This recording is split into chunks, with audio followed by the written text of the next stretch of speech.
Welcome to Coffee with the Sarlos. We are your hosts of the show, Karen and Kelly Sarlo. Whether you're struggling with grief or you just need answers, we connect you with spirit to find relief, clarity, and direction in life. We can help you move forward. Hi, Kelly. Hi. I have a story today, and I'm going to call the woman Daya. And for anybody listening for the very first time, we always say this is not a client's real name. And anybody we talk about, we rename to give confidentiality to all of our clients. So Daya asks me at the very beginning of the session if I can tell her anything about a man named Leonard. And she goes, I don't know how this works. I don't know how you get things. She says, I'm just curious because I was told that if I just say someone's name, that you can give me information about them and whatever else. And I'll just let it go at that. She says, but honestly, Karen, I have a ton of questions in my head. I was just told not to ask them and to sit and to listen to you first and then to ask questions. She goes, is that correct? And I said, you certainly can do it that way. So let's begin. So I asked the spirit guides what they wanted to offer to Daya about Leonard. And the spirit guides said, well, he's alive and he's her brother. They don't really have a relationship and they never really have. And I thought, okay, what is that situation? And they said, well, they both grew up in a big family with lots of brothers and sisters and a mom and a dad. And there's quite an age difference. So by the time he left home, she was still very young. And he leaves home and moves away permanently and returns home just on rare occasions. So there isn't really a bond between the two of them to begin with because it's not there in a childhood. It's not there during teenage years. It's not like she goes and visits him and he goes and comes home regularly for Christmas and all of the holidays and all of that kind of stuff. It's not there. And I said, okay. And they said, we want to tell you more about him just to give you facts. He drinks. He's had alcohol issues his whole life, right from the time he was very young, actually. He's done drugs in his life, still does them. He is not in good health currently, and she can confirm that for you. And I smell cigarette smoke. And I said, oh, I smell cigarette smoke. And they said, yes, that's correct. He's also a cigarette smoker. And I said, what kind of alcohol? And I can smell, I think it's like rye or a rum, not beer, not wine. So they said, just say hard liquor. She'll be content with that. She'll understand that.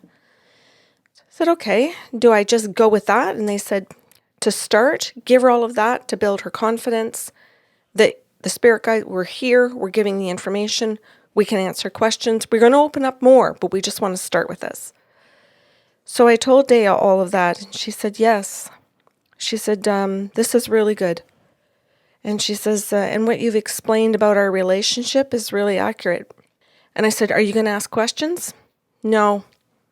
She says, the guides are doing such a good job of just helping me establish trust and just listening to all of this. I really like it. She says, it's really helpful and I'm very much enjoying it and I trust it. She says, could you just continue? So I said, sure.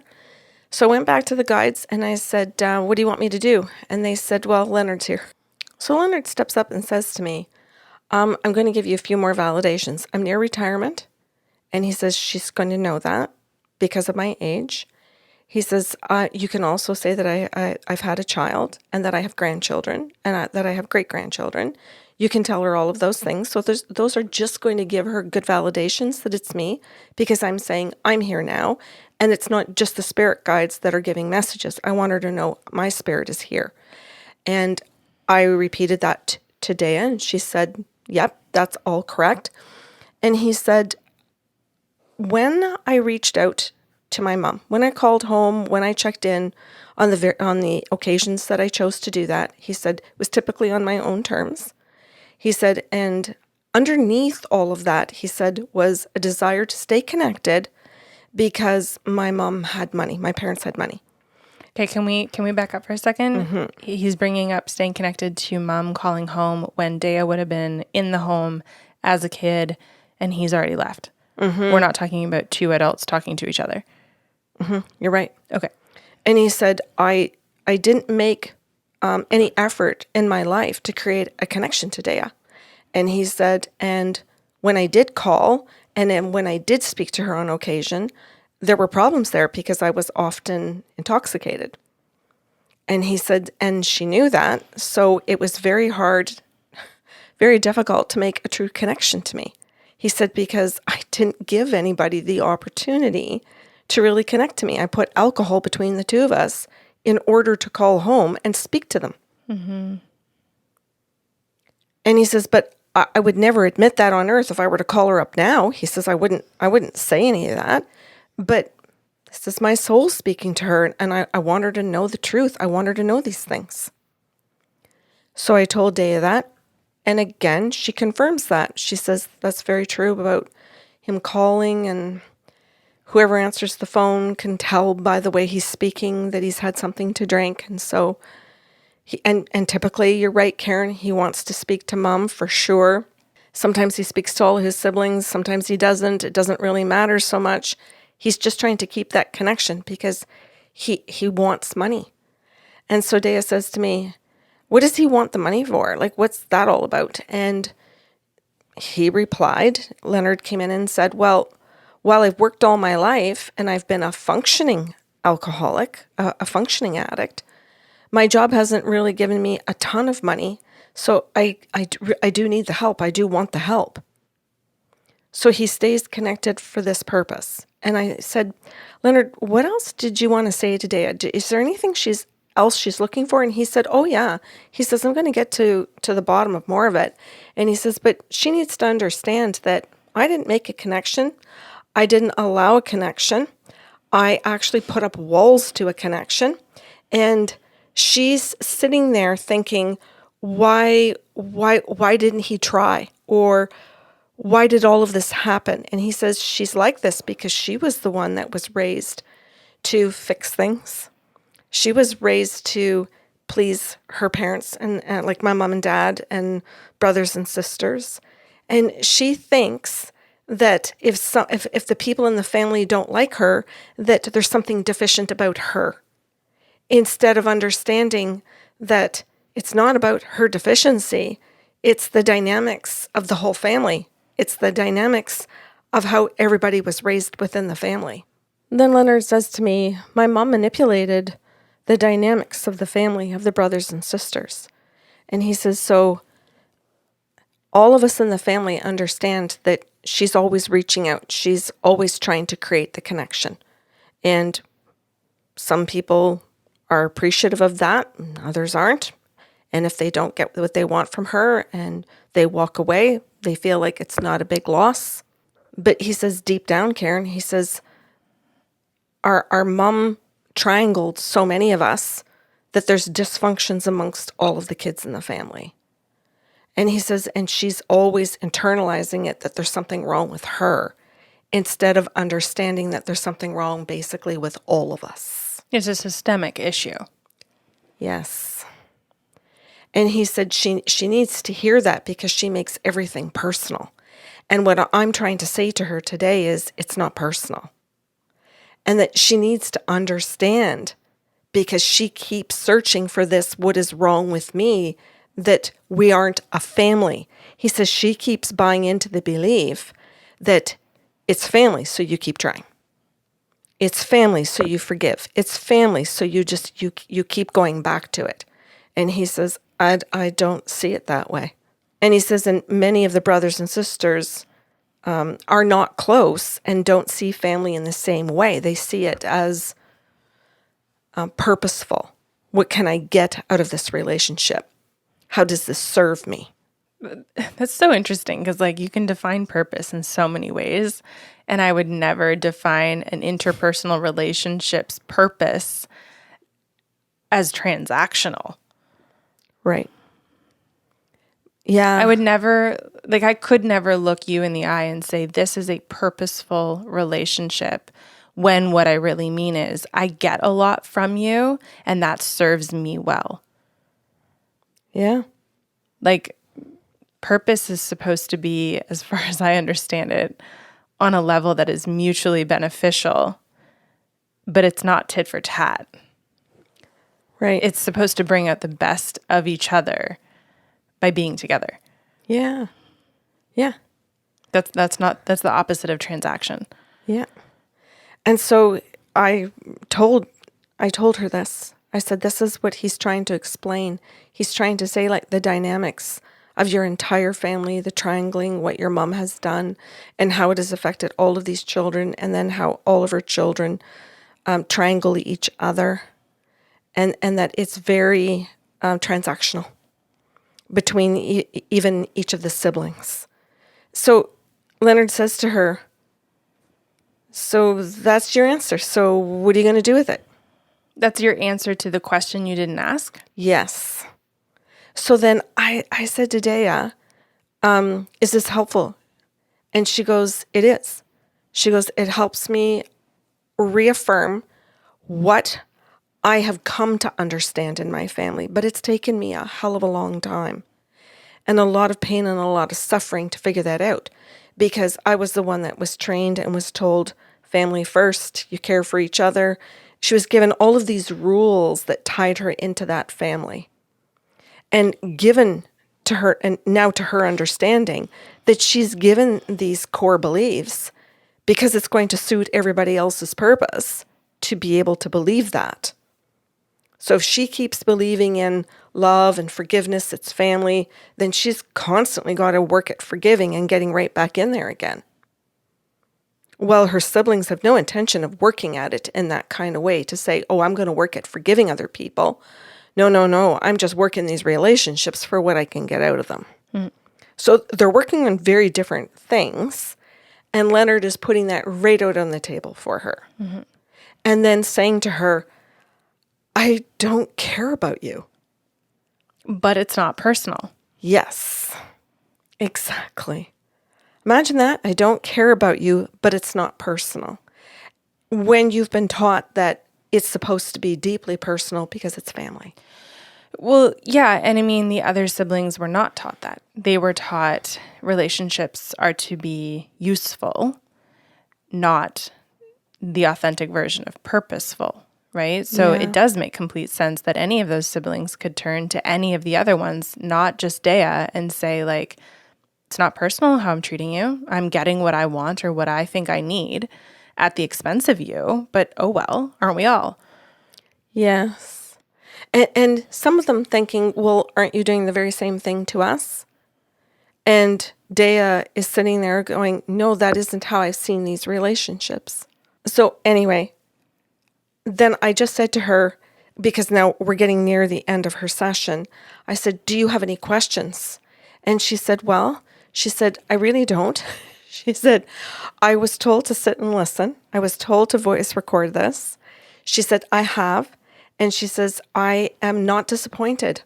She said, in that I came here and I sat and I listened to this. She said, you have validated some things for me.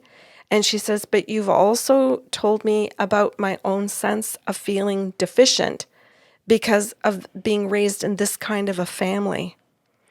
And your Enneagram 4 heart could do well with some good research and proper therapy. Yes. So she said, I have a place to begin.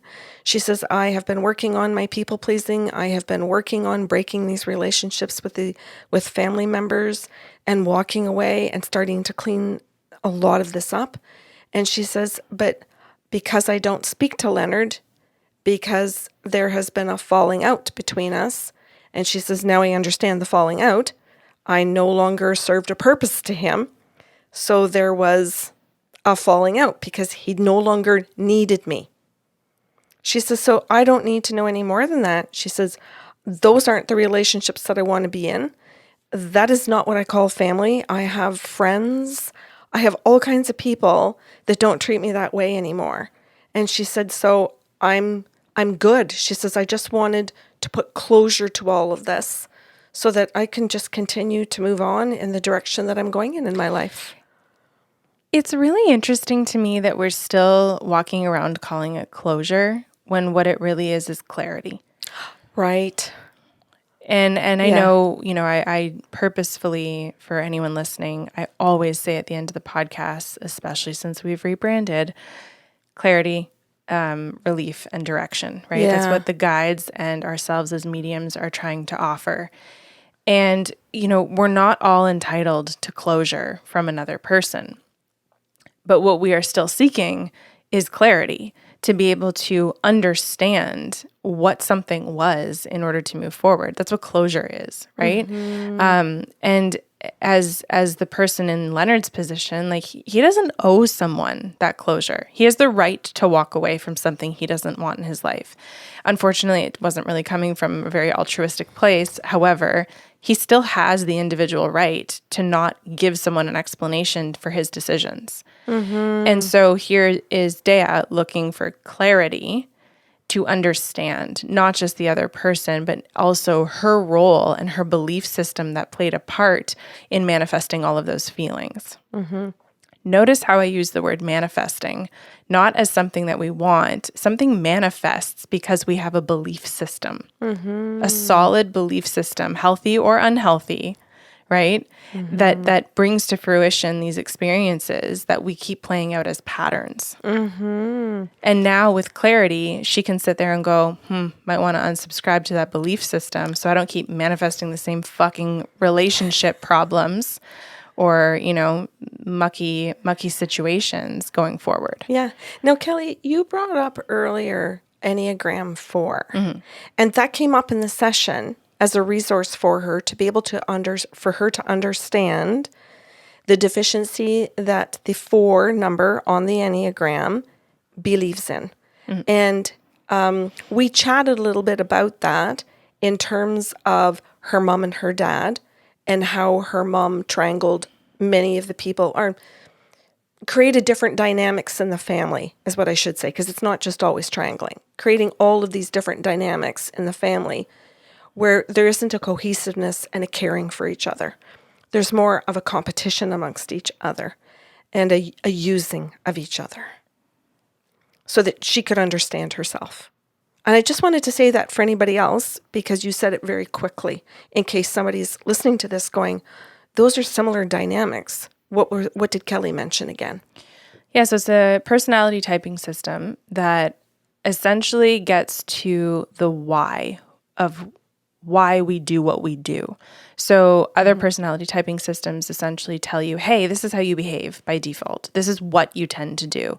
And that's helpful in the sense that if you're really unaware, there are your behaviors spelled out for you. But the Enneagram goes underneath it and says, these aren't just your behaviors. This is what actually motivated you to do what you do. Because we could all, you and I and Carmen, our girlfriend, could go rob a bank. And we're all there for different reasons. We're all committing a crime for completely different motives. Our behavior looks the exact same. We could be treated the same through the judicial system, but we're all there to serve a different purpose, which is our core fear or underlying unconscious motivator, right? And so what it does is it says, here's this wound that you received in childhood that you've been buying into or believing your entire life. And here is the way out of these unhealthy belief systems and behaviors so that you don't keep falling into these patterns. For example, this Enneagram 4, who believes they are missing something fundamental in their being. Daya can now move forward with her own work to see there's nothing fundamentally missing within me. That's a false idea that I have had, and shift her worldview at that point. Perfect. Thank you. And there's 8 other little worldviews that are walking around there within each of you as listeners, and it serves a huge purpose to know what those are so that you're not in these unhealthy patterns. For the rest of your life.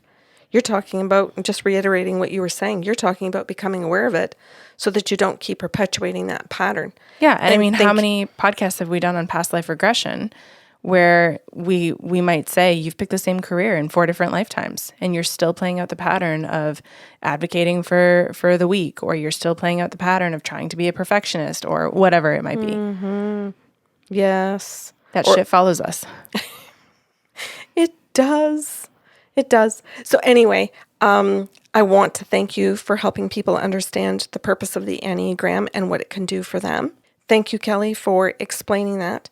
I want to lead into the fact that you are studying the Enneagram and that you are actually getting certified in it to help people. Yeah, that's my jam. So as a life coach, I've worked and am going to continue working with the Enneagram to help people understand themselves on a deeper level. And it's something that can play out in the workspace as well. So to do corporate coaching and all kinds of things, any chance I get to bring it up, I will. Good. Thank you.